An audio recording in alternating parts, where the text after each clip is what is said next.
रमेश चंद्रा जी जौनपुर से। महाराज जी राधे राधे। राधे राधे महाराज जी।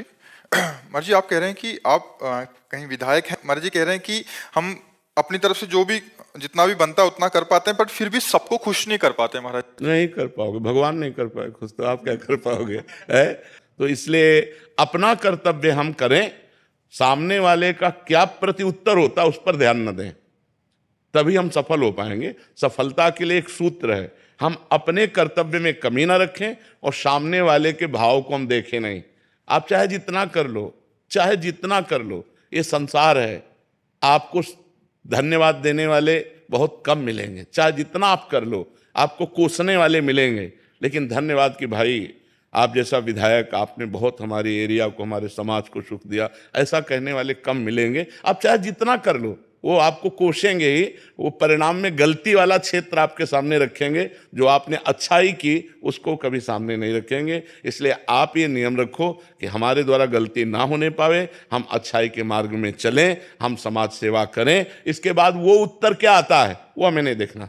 समाज, और रही विजय की बात, तो विजय जहां धर्म होता है, जहां सत्य होता है, वहीं विजय होती है। आप अपने धर्म से चलिएगा, समाज सेवा की भावना पुष्ट रखिएगा, और मदिरा मांस और परस्त्री गमन इससे बचते रहिएगा। मदिरा मत पीजिएगा और मांस मत खाइएगा और परस्त्री गमन मत कीजिएगा, और धर्म से चलिएगा। विजय ही विजय है। और भी आगे पद हैं। भगवान जब, जैसे भगवान पिता हैं, जैसे पिता ने 100 रुपया दिया और आपने ठीक से उसको खर्चा कर दिया तो 1000 देने की बात आ गई। 1000 तो फिर 1 लाख, फिर 1 लाख तो फिर आगे कि हमारा लड़का समर्थ है। ऐसे में भगवान के बच्चे हैं, भगवान ने विधायक बनाया, और बढ़िया निर्वाह करो तो आगे समाज सेवा के बड़े बड़े पद हैं, भगवान उनको दे देंगे। तो आप धर्म पूर्वक चलिए, सामने वाला क्या कहता है इस पर ध्यान मत दीजिए। जाति से लोग देखते हैं और बड़ा जाति भेदभाव इतना है, उनके कुछ उससे फर्क नहीं पड़ने वाला है। वो 2-4 लोग होते हैं जो आप व्यवहार करते हैं, वो ऐसा नहीं कि समाज उसको देखता नहीं है। जो 2-4 लोग ऐसे होते हैं जो मलिन स्वभाव के होते हैं, वो नहीं मानने वाले। और ये हम आपको बताएं, हम सब एक जाति के हैं, सच्ची बात मानो। हम एक ही बाप के बेटा हैं, अलग अलग घर बन गए हैं, उन्हीं को जाति कह दिया गया। नहीं, हम एक ही परमात्मा के संतान हैं। आप सच्चाई से समझो, पंचभूत एक हैं कि नहीं? जो 5 भूत हैं, पृथ्वी, जल, अग्नि, वायु, आकाश, ये 5 भूत हैं। इन्हीं से सारे शरीर बने कि नहीं? तो सबके शरीर इन्हीं 5 भूतों से बने हैं, और आत्मा सबकी एक है। भेद बताओ क्या है? भेद क्या है? माना हुआ भेद है। जैसे बड़ा भाई छोटे भाई से पैर छुआ रहा है, एक मर्यादा है। नहीं, एक ही पिता की दोनों संतान, वो पूज्य और वो अपूज्य, ऐसा नहीं है। दोनों एक ही पिता के हैं। हाँ, तुम बड़े भाई, तुम तुम्हारे पैर छूते हैं। तो एक समाज की व्यवस्था बना दी गई, ब्राह्मण, क्षत्रिय, वैश्य, शूद्र। वो एक व्यवस्था व्यवहार की है, सत्य नहीं है।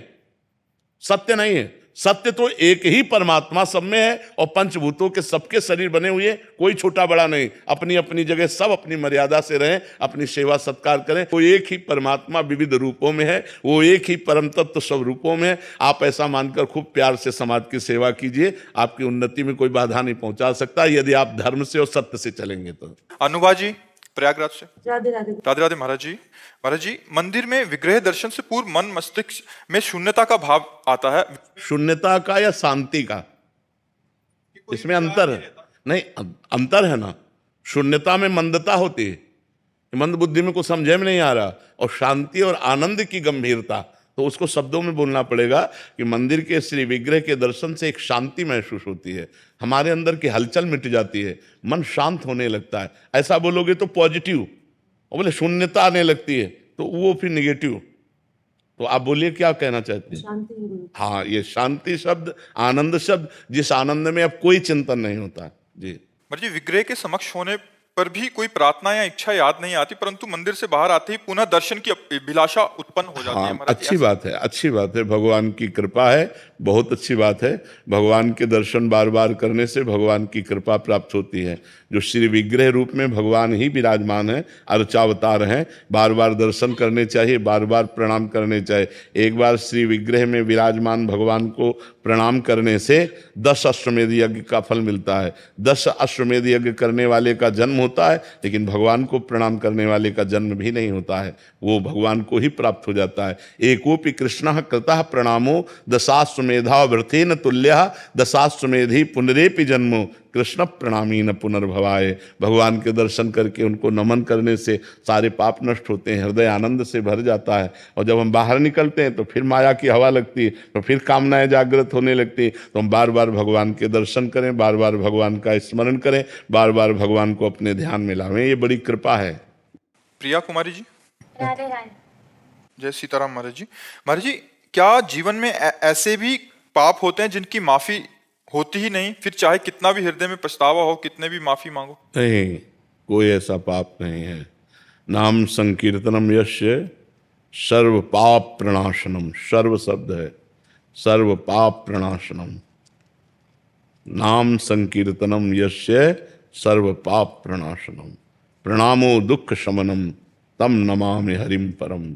उन परम करुणामय भगवान श्री हरि को प्रणाम करना, उनका नाम कीर्तन करना, ये सब पापों का नाश कर देता है। हाँ, अब ये बात समझनी पड़ेगी कि जैसे पूर्व जन्म में पाप हमारे हुए और उन पापों के परिणाम में शरीर बना, तो अब हम चाहे जितना भजन करें, जो शरीर को भोग लिखा है वो भोगना पड़ेगा।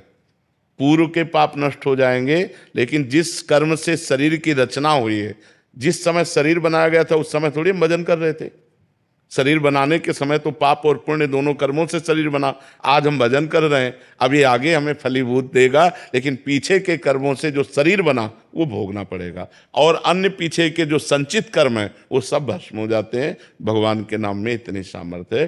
कोई ऐसा पाप नहीं है जिसको नष्ट ना किया जा सके। पर अबलो न सानी अब ना न सही हो, आज तक पाप किया, अब नहीं करूंगा तो नष्ट हो जाएंगे। अब आज भी पाप करो और सोचो नाम जब से नष्ट हो जाएंगे, तब तो फिर नामापराध बन गया। और इस नामापराध, नाम के बल से पाप करना, फिर तो नरक जाना पड़ेगा, फिर दुख भोगना पड़ेगा। मीनाक्षी शर्मा जी, नोएडा से। राधे राधे गुरु जी। राधे राधे महाराज जी। महाराज जी, कुछ महापाप हैं जिनका प्रायश्चित केवल भागवत कथा कराने से होता है। महाराज जी, यदि कोई कथा कराने में असमर्थ हो आर्थिक व्यवस्था के, तो क्या खुद से अध्ययन करके पाठ कर सकते हैं? हाँ, तो पाप का क्षय होगा? महाराज जी? बिल्कुल बिल्कुल बिल्कुल ऐसा हो सकता है। आप खुद नियम से रोज 2 अध्याय 4 अध्याय भगवान को कथा सुनाओ, पूरी श्रीमद् भागवत का पाठ कर जाओ, इससे भी हो जाएगा।